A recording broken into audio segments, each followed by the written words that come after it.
Hai, berjumpa lagi dengan saya Erlangga di channel YouTube Erlangga Lazwardi. Kali ini kita akan mengenal sekilas tentang tes TIFIN.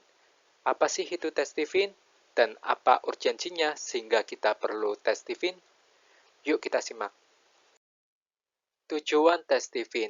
Sebagai alat tes TIFIN berfungsi untuk membaca atau mengidentifikasi otak manusia. Nah, yang diidentifikasi ada dua hal. Yang pertama, belahan otak mana yang dominan pada diri kita. Yang kedua, lapisan otak mana yang dominan. Nah, jadi yang diidentifikasi ada dua ya, belahan otak dominan dan lapisan otak dominan.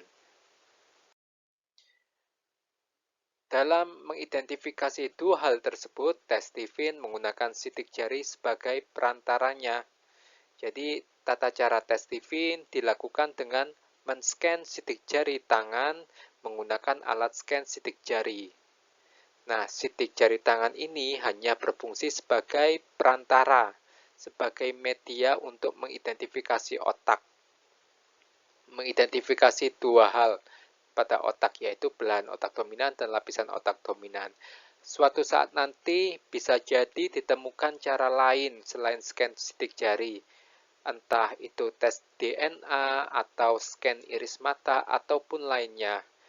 Namun apapun caranya itu, asalkan cara itu bisa mengidentifikasi dua hal tersebut, yaitu belahan otak dominan dan lapisan otak dominan, maka bisa dijelaskan potensi genetik dan kepribadian genetik seseorang. Manfaat primer tes TIFIN. Manfaat yang kita dapatkan setelah tes TIFIN adalah yang pertama, kita mengetahui potensi genetik kita, di antaranya bakat, keunggulan, dan kelemahan. Kemudian kita juga akan mengetahui kepribadian genetik kita, di antaranya karakter, perilaku, sisi positif, sisi negatif, dan seterusnya. Jadi intinya dengan tes TIFIN maka kita akan tahu jalan sukses kita, atau di TIFIN istilahnya disebut karpet merah. Karpet merah adalah jalan paling mudah, jalan paling efektif, dan jalan paling efisien untuk menuju kesuksesan. Jalan sukses ini berbeda tiap orangnya.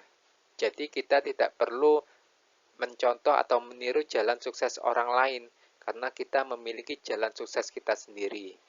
Jadi sebenarnya tujuan kita sama, yaitu menuju kesuksesan, namun jalannya yang berbeda. Manfaat sekunder tes TIFIN. Jadi setelah kita mengetahui potensi genetik dan kepribadian genetik kita, lalu apa sih yang perlu kita lakukan selanjutnya? Apakah kita hanya cukup tahu saja? Nah, yang pertama kita harus fokus melatih potensi keunggulan kita. Jadi, keunggulan yang kita miliki itu hanya berupa potensi. Potensi itu sesuatu yang ada dalam diri dan itu belum muncul. Untuk memunculkannya, maka kita harus melatih potensi tersebut. Nah, dalam konsep TIFIN, kita hanya perlu fokus pada keunggulan kita. Jadi, keunggulan itu harus dilatih, harus diasah supaya muncul. Bagaimana dengan kelemahan? Dalam konsep TIFIN, untuk kelemahan itu dibiarkan saja, diabaikan saja, tidak perlu dilatih secara khusus. Memang kalau kelemahan dilatih, pasti kelemahan itu akan membaik, namun meningkatnya tidak akan maksimal, meningkatnya segitu-gitu aja, berbeda dengan keunggulan.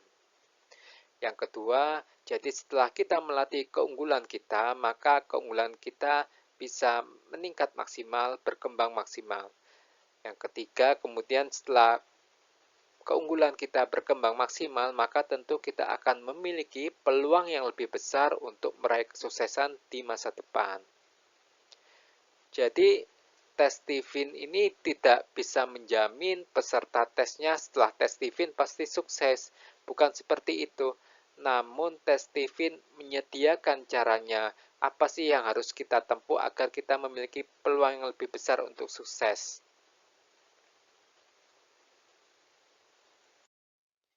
Risiko jika tidak tes TIFIN. Risiko ini adalah kemungkinan-kemungkinan buruk yang akan kita hadapi jika kita tidak tes TIFIN. Yang pertama adalah kita bisa salah arah, kita bisa salah tujuan, sehingga kita malah melatih kelemahan yang ada pada diri kita. Kemudian, karena kita melatih kelemahan, maka kelemahan ini, ya tadi, seperti yang saya bilang, kelemahan ini memang kalau dilatih pasti membaik, pasti meningkat. Namun meningkatnya tidak akan bisa maksimal, berbeda dengan keunggulan. Selain itu, kalau kita melatih kelemahan kita, maka dalam menjalani pelatihan itu, maka kita akan merasa tidak nyaman, kita akan merasa sangat berat, karena tidak cocok dengan kepribadian kita. Kemudian karena kelemahan tidak bisa berkembang maksimal, kemudian kita juga merasa berat, maka jadinya kita akan sering ganti pendidikan, ganti profesi, atau ganti pekerjaan. Ini konsekuensinya ini sangat membuang banyak waktu dan biaya. Jadi trial error, coba-coba pendidikan atau profesi ini akan sangat buang waktu dan biaya. Jadi manfaat tes Stephen yang paling penting sebenarnya adalah untuk menghindari buang waktu dan biaya ini. Jadi dengan kita tahu potensi genetik kita, maka kita sejak awal bisa langsung fokus melatih keunggulan kita, sehingga kita tidak perlu salah arah, kita tidak perlu trial error yang itu buang waktu dan buang biaya, sehingga kita bisa lebih cepat sampai menuju kesuksesan.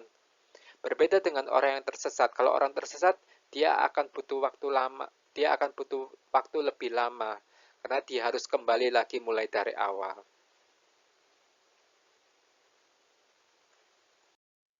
Klasifikasi hasil tes Stephen. Jadi setelah kita tes Stephen, maka kita akan dikelompokkan termasuk dalam tipe yang mana.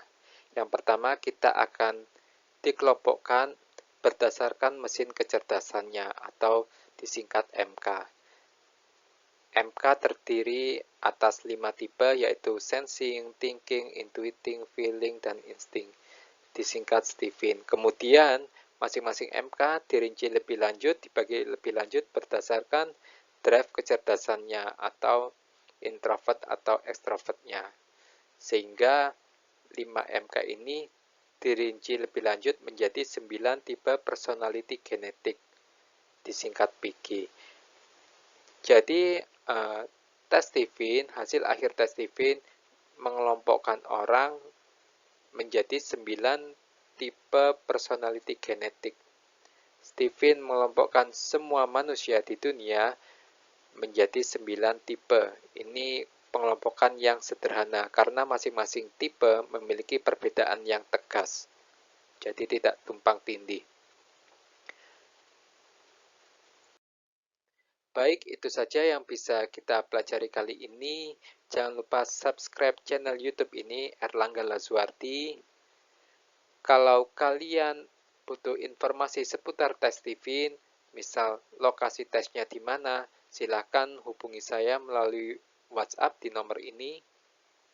Dan kalau kalian ada pertanyaan, ada saran atau masukan, silakan sampaikan di kolom komentar di YouTube. Itu saja, terima kasih sudah menyimak video ini. Sampai jumpa di video selanjutnya.